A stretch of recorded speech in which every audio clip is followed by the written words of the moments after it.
Isang karakter sa Demon Slayer na kinaiinisan ng marami dahil sa pagiging kanyang arogante at ginawang pananakit sa napakabait at napaka-cute na si Nezuko. Pero sino nga ba siya? At ano nga ba ang dahilan bakit humantong siya sa ganitong klaseng pag-uugali? Well, sa videong to ay pag-uusapan natin ang patungkol sa kanyang buhay. Pero babalaan ko na kayo dahil naglalaman ito ng sandamakmak na spoiler. Kaya naman without further ado ay umpisahan na natin.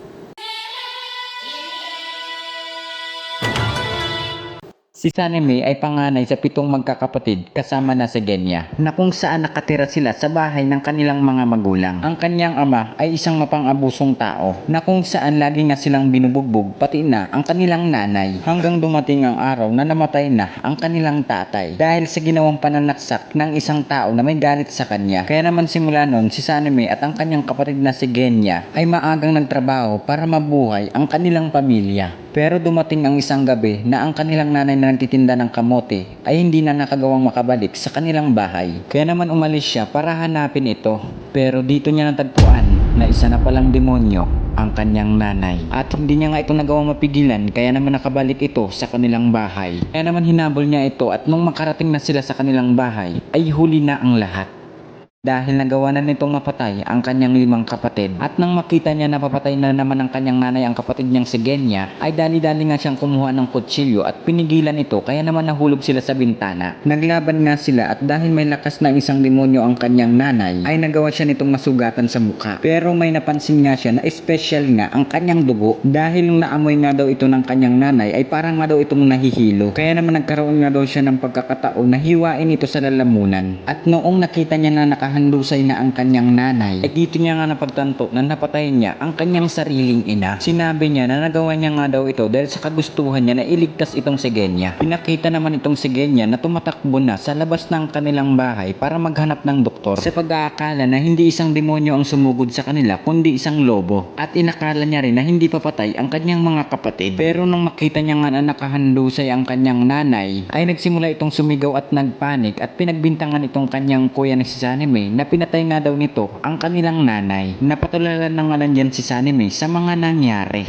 na bakit nga daw kailangan mangyari ang ganitong trahedya sa kanilang buhay, na ang gusto niya nga lang naman daw sa buhay ay isang masaya at mapayapang pamilya na protektahan ang kanyang nanay at mga mahal na kapatid sa hindi patas na mundo. Pero hindi na nga daw yun mangyayari dahil wala na at patay na ang kanyang pamilya. At dahil sa sobrang lungkot, depression at struggle nga ang naramdaman nitong si Sanemi ay nawala na nga ng kulay ang kanyang paningin. Kaya naman nagdesisyon siya na iwan na itong si Genya at para ibuntong ang kanyang galit na nararamdaman ay hinahunting niya ang mga demonyo. Hindi niya pa nga daw alam ang Nichiren Sword sa panahong yon. Kaya naman nagbabaon lang siya ng maraming sandata. At kapag nakahuli nga daw siya ng demonyo ay tinatalian at hinuhold niya nga lang daw ito hanggang sa sumikat ang araw. Na kung saan ang ganitong klaseng pamamaraan nga daw ay napakadelikadong bagay. Ang isa sa mga rason nga daw kung bakit nagagawa niyang manalo sa mga demonyo ay dahil ito sa kanyang kakaibang dugo. Kaya naman marami nga daw siyang peklat sa kanyang mga katawan. At sa pagpapatuloy niya sa pagtugis ng mga demonyo ay nakilala niya nga ang isang Demon Slayer na si Kumino, na kung saan ito nga ang nag-introduce sa kanya about sa Demon Slayer at sa Nichiren Sword na mabisang pampatay sa mga demonyo. Kalaunan ay naging isang ganap na rin na Demon Hunters itong si Sanemi at naging matalik na kaibigan niya itong si Kumino. Isang araw ay na-encounter nila ang demonyong nagngangalang Ubume, na kung saan ito nga ang may hawak na title bilang isang rank 1 ng mga lower moon. Nagawa naman nila itong matalo pero sa hindi nga inaasahang pangyayari ay namatay nga ang kanyang kaibigan na si Kumino. At dito na nag-umpisa ang pag-iiba o pagbabago ng pag-uugali nitong si Sanemi. Sinabi niya na dito sa mundong ibabaw nga daw na kahit na mabuhay ka man na nasa katarungan o sa pagiging isang patas at pagiging isang mabait na tao ay hindi ka nga daw makakaligtas sa kamatayan, na kumbaga wala nga daw konsiderasyon ang mundo para sa mababait na tao. Sa halip ay napakalupit at unfair pa nga daw nito dahil kung sino pa nga daw ang nabubuhay sa katarungan ay siya pa ang naghihirap at nagdudusa. At ang ganitong klaseng bagay nga daw ay halos ikabaliw niya. Naging isa nga daw siyang Hashira pero namatay naman daw ang kanyang matalik na kaibigan. At noong ay pinatawag nga daw sila ng kanilang leader na si Kagaya ay lubos nga ang galit na kanyang naramdaman, na sa kabila nga daw na maraming naghihirap at namamatay na mga Demon Hunters ay nagagawa pa nga daw makangiti ng kanilang leader.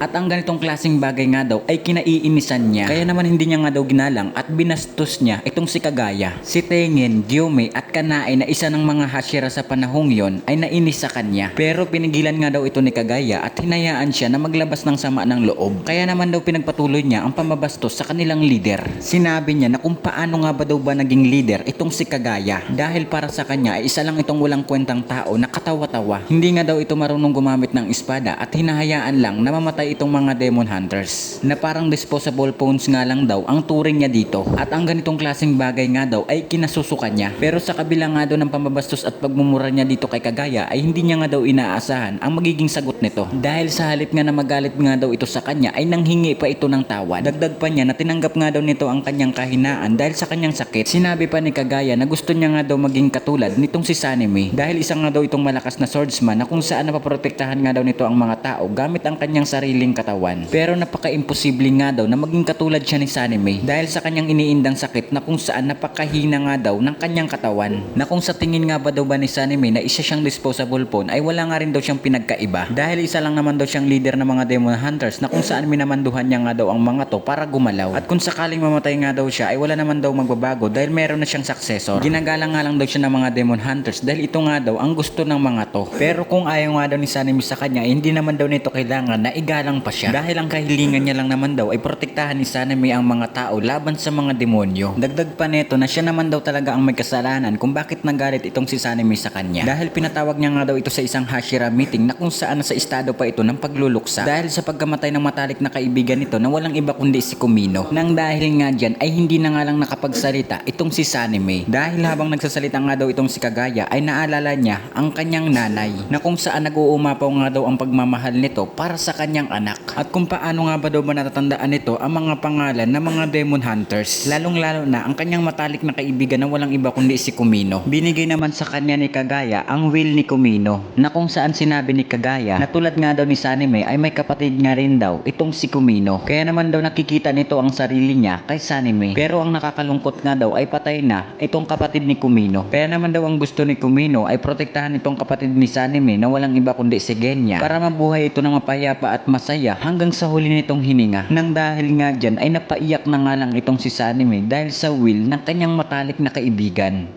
Fast forward, noong na-hold itong si Tanjiro sa isang trial dahil sa pagkakaroon nito ng kasama na isang demonyo na walang iba kundi si Nezuko, ay sumulpot nga itong si Sanemi na kung saan hawak-hawak niya na itong box na kung saan nakalagay itong si Nezuko. Galit na galit nga ito kay Tanjiro na kung bakit nagsasama nga daw ito ng isang demonyo. Kaya naman sinaksak niya nga itong si Nezuko na kung saan ay kinagalit naman ito ni Tanjiro. Nang dahil nga dyan ay nagkaroon sila ng pagtatalo at pag-aaway na nagawa pa siyang ma-headbutt nitong si Tanjiro. Pero dumating nga itong si Kagaya para magsagawa ng Hashira meeting na ginaganap kada 6 na buwan. Dito ay nirerespeto na ni Sanemi itong si Kagaya at pinaliwanag niya na nasa ilalim nga daw ng paglilitis itong si Tanjiro sapagkat naglalakbay nga daw ito na may kasamang demonyo. Sinabi naman ni Kagaya na alam niya nga daw ang patungkol kay Nezuko. Dagdag pa nito na marahil isa nga daw itong demonyo pero wala pa naman daw ebidensya na kumain ito ng tao. Ina-acknowledge niya nga daw itong si Nezuko dahil sa pakiusap ng former Hashira na walang iba kundi si Orokodaki at ang current Hashira na si Tomioka. Nangako daw ng mga to sa kanya na kung sakaling kumain man daw ng tao itong si Nezuko ay wawakasan nila ang kanilang sariling buhay. Ngunit sa kabila nga ng sinabi ni Kagaya ay hindi kumbinsido itong si Sanemi. Well, hindi nga natin masisisi dito si Sanemi mga kaibigan dahil maging ang kanyang nanay ay naging isang demonyo at pinatay nito ang kanyang mga kapatid. Kaya naman sinabi niya kay Kagaya na ilalabas niya nga daw ang tunay na kulay ng mga demonyo. Magmula nga dyan ay dito niya na inakit si Nezuko gamit ang kanyang sariling dugo. Pero laking gulat nga dyan ni Sanemi dahil hindi nga siya sinaktan o pinatulan nitong Nezuko.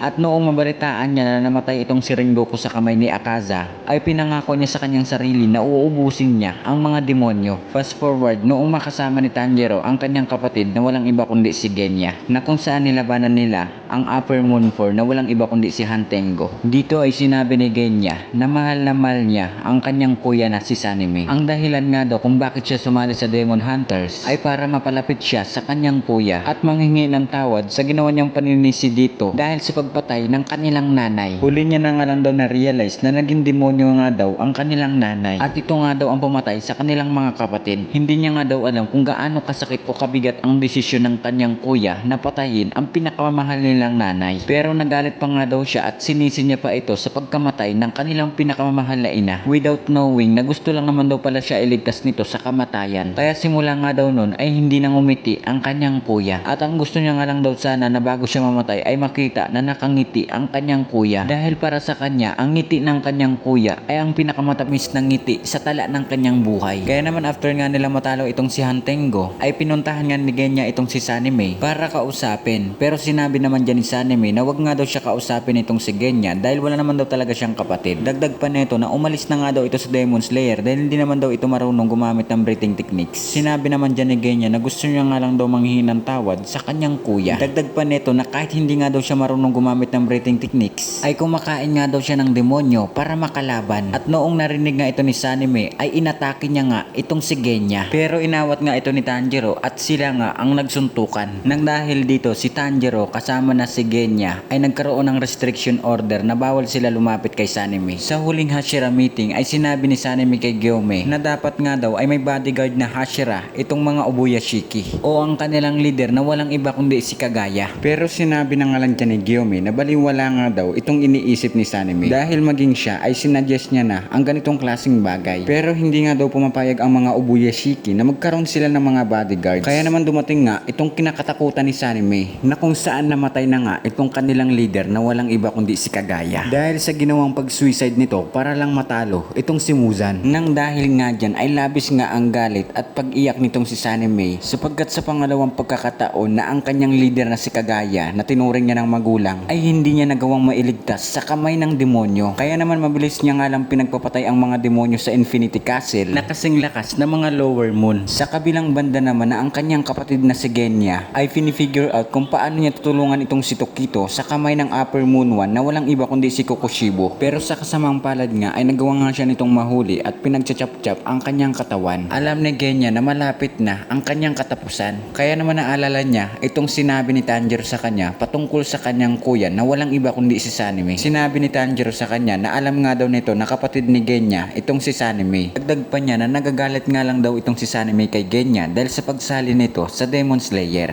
Pero wala nga daw siyang naamoy na may personal na galit itong si Sanime sa kapatid niyang si Genya. Kaya naman sinabi na nga lang dyan ni Tanjiro na kung may gusto nga daw sabihin itong si Genya kay Sanime ay huwag nga daw itong matakot. Dahil ang kanyang kuya na si Sanime nga daw ay mahal na mahal itong si Genya. At nang bumalik na nga ang panel sa kasalukuyang pangyayari ay papatayin na ni Kokushibo itong si Genya. Pero dumating nga itong si Sanime at iniligtas niya ang kanyang kapatid. Dito ay kinausap na nga ni Sanime itong si Genya. Sinabi nito na makulit nga daw ang kanyang kapatid na bakit nga daw pinagpilitan pa ni Genya na sumali sa Demon Slayer. Alam ba daw ba nito na bakit umabot siya sa punto na pinatay niya ang kanilang sariling ina? Ang dahilan nga daw ay protektahan ang kanyang pinakamamahal na kapatid na walang iba kundi si Genya. Hindi na nga lang daw dapat ito naging Demon Slayer at namuhay na nga lang daw ito ng mapayapa. Na sana nga daw ay nag-asawa na lang ito at nagkaroon ito ng mga anak. Meron nga daw sana itong masayang pamilya hanggang sa tumanda siya dahil wala nga daw silang nagawa sa kanilang nanay at kanilang mga kapatid kung saan hindi nga daw naging masaya ang kanilang pamilya. Kaya naman dapat nga daw ay bumawi itong si Genya na dapat nga daw ay nagkaroon ito ng asawa at mga anak na kung saan namuhay nga daw ito ng mapayapa at sobrang saya dahil hindi nga daw ito naranasan ng kanilang pamilya. Hindi na nga daw dapat mag-alala itong si Genya dahil siya na nga daw ang bahala sa mga demonyo sapagkat hindi niya nga daw hahayaan na makalapit ang demonyo sa pamilya nito. Ang dahil nga dyan ay napaiyak na nga lang itong si Genya na tama nga daw pala itong sinabi ni Tanjiro sa kanya na mahal siya ng kanyang kuya. Nang dahil nga dyan ay nagsorry na nga lang itong si Genya na hindi niya nga daw akalain na ganun pala ang plano ng kuya niya sa kanya na kung saan napaka-unconditional nga daw nitong magmahal. Pagkatapos nga niyan ay pinagtulungan nila itong si Kokushibo na kung saan nagawa naman ni Sanime na makapag one-on-one dito kay Kokushibo sa ilang sandali. Napahanga naman itong si Kokushibo sa kanya at sinabi pa nito na pangalawang pinakamalakas na Hashira nga daw itong si Sanime. Pero dahil nga sa sobrang lakas nitong si Kokushibo sa pamamagitan ni Gyoume, Sanime, Genya at Tokito ay pinagtulong-tulungan nga nilang apat na patayin itong si Kokushibo. Pero sa sobrang lakas at tindi nga nitong si Kokushibo ay talagang nahirapan sila paano ito matalo. Pero dahil nga sa matinding will nila na kung paano sila makipaglaban na umabot pa sa punto na lumalaban nga itong si Sanime kahit wala na siyang malay. At dahil nga dyan ay nagawa nilang matalo itong si Kokushibo pero sa hindi nga inaasahang pangyayari.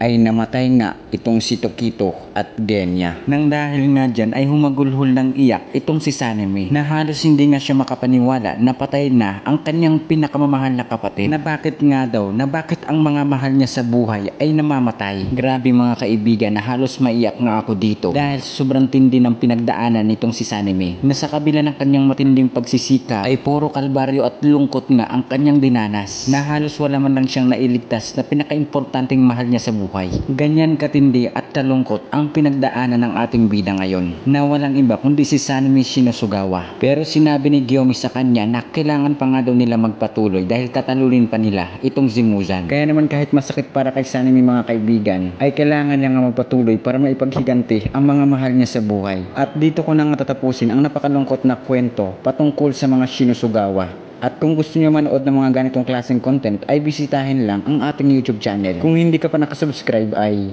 baka naman. Pero bago nga tayo magtapos ay shoutout muna tayo mga kaibigan.